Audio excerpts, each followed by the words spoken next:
پسند کرتے ہیں یا کم سے کم وسائل کو اپنی ذات پر خرچ کرتے ہیں، تو جو کچھ ان کے پاس ہے وہ دوسروں کے لیے حاضر ہوتا ہے۔ جب انسان اپنی ذات پر کم سے کم خرچ کرتا ہے، خواہشات کا گلا گھونٹتا ہے، تو آہستہ آہستہ دنیا کی رغبت اس کے دل سے ختم ہو جاتی ہے۔ انسان کی سوچ اور اعمال پر اس کی صحبت کا بھی بہت اثر ہوتا ہے۔ اگر انسان اللہ کے راستے پر چلنا چاہتا ہے تو اس کو اہل اللہ والوں کی صحبت اختیار کرنی پڑے گی، ان کا اٹھنا بیٹھنا دیکھنا، یہ دیکھنا پڑے گا۔ اسی طرح جب رب کا قرب اس قدر بڑھ جائے کہ ساری چیزیں انسان کے ذہن سے محو ہو جائیں، تو یہ رب تک پہنچنے کا راستہ، جس طرح ماں کے دل میں اترنے کا راستہ اس کے بچے سے پیار کرنا ہے، بالکل اسی طرح اللہ کے قریب آنے کا راستہ اس کی مخلوق سے پیار کرنا ہے۔ اللہ کا قرب اور دوستی پانے کی لگن میں انسان اللہ کی مخلوق کی خدمت کرتا ہے۔ اللہ والے خود بھوکا رہ کے دوسروں کو کھانا کھلاتے ہیں۔ اگر اللہ والوں کے وسائل ہوں تو کھانا کھلانے کے ساتھ ساتھ دوسروں کی مدد کسی کے علم میں لائے بغیر بڑی خاموشی اور رازداری سے کر دیتے ہیں، اور وہ یہ سب اللہ کی رضا کے لیے کرتے ہیں۔ اللہ والے ہر طرح مخلوق خدا کی خدمت کرتے رہتے ہیں، لیکن چونکہ کھانا کھاتے ہوئے لوگ نظر آتے ہیں اس لیے ان کا پتہ چل جاتا ہے۔ اگلی چیز ہے اسماء الحسنہ، اس کا علم سیکھنا۔ یہ بہت بابرکت نام ہے اللہ کے، جن کو مانگنے کے بعد دعائیں قبول ہوتی ہیں، اور یقینی طور پہ انسان کسب سے یہ علم سیکھ سکتا ہے۔ دوسرا طریقہ یہ کہ انسان اللہ کا ہو جائے اور اللہ اسے اپنا بنا لے تو یہ علم اسے عطا ہو جائے گا۔ جب کوئی صاحب علم آپ کو بتاتا ہے کہ اللہ کا فلاں اسم اتنی بار پڑھنا شروع کر دیں، تو در حقیقت وہ غیر محسوس طریقے سے جان لیتا ہے کہ میرے سامنے بیٹھے انسان کی جسم اور روح کی کیمسٹری کیا ہے اور اس کی ذہنی کیفیات کیا ہے۔ کوئی بھی انسان جب اللہ کے ناموں کو اپنی زبان سے ادا کرتا ہے، تالو حلق سے ٹکراتا ہے، تو اس سے وائبریشن ہوتی ہے۔ یہ وائبریشنز دماغ تک پہنچتی ہیں، جس سے دماغ کے کچھ سیل متحرک ہوتے ہیں، جس کی وجہ سے انسان کی سوچ بیدار ہوتی ہے اور انسان رب کے راستے پر چل پڑتا ہے۔ تو اسماء الحسنہ یہ کوشش کرنی چاہیے بچوں کے لیے بھی، اپنے لیے بھی، کہ زبانی یاد ہو جائے۔ نہیں ہوتے زبانی یاد تو کم از کم دیکھ کے روز پڑھنے چاہیے۔ یہ ان دعاؤں میں سے ہیں جن کے پڑھنے کے بعد ہماری مانگی ہوئی دنیا کی ضرورتیں اور آخرت کے درجے اللہ رب العزت عطا کر دیں گے انشاءاللہ۔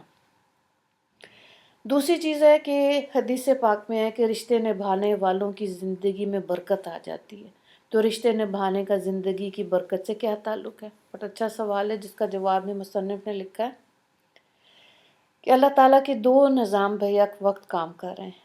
ایک وہ جو ہمیں نظر آتا ہے، جسے قدرت کا نظام کہتے ہیں، اسے لا آف نیچر کہتے ہیں۔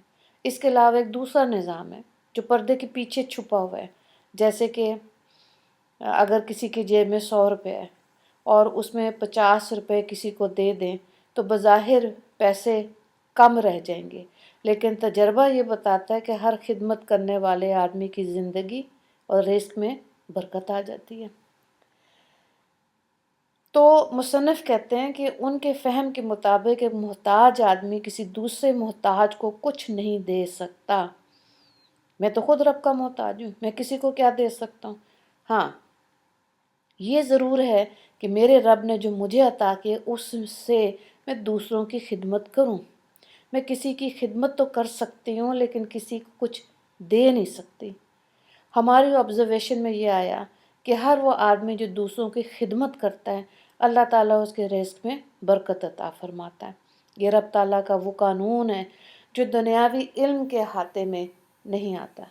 اسی طرح جو شخص رشتے نبھاتا ہے اس کی عمر اور رزق میں بھی برکت ہوتی ہے، اور وہ مصیبتوں سے بھی بچا رہتا ہے۔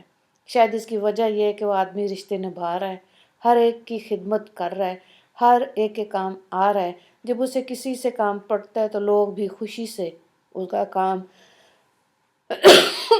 بغیر اسے کہے کر دیتے ہیں۔ یوں اس کی زندگی آسان اور بابرکت ہو جاتی ہے۔ جو شخص رشتے نبھاتا ہے روحانی طور پر بھی وہ مضبوط ہوتا ہے۔ اس کے اندر اس کی روحانی قوت مضبوط ہو جاتی ہے، کیونکہ یہ پازیٹیو سوچ ہے کہ میں رشتے نبھاؤں۔ یہی پازیٹیو تھنکنگ جو ہے وہ اس کو مضبوط کرتی ہے۔